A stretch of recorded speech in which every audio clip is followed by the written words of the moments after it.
လုံးဝမရှိဘူးအေးစေးပဲရွှေလိုဥထားတာဒါကူများ ဒီမှာရှိတော့နင်တို့မောင်နှမတွေမနေချင်းစင်တော့ဒါငါအိမ်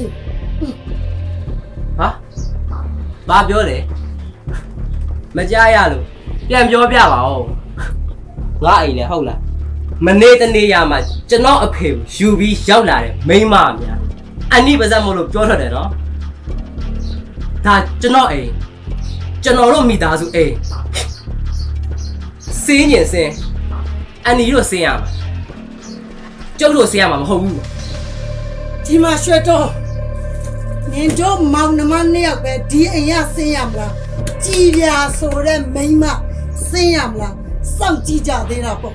ကြည်ရသေးတာ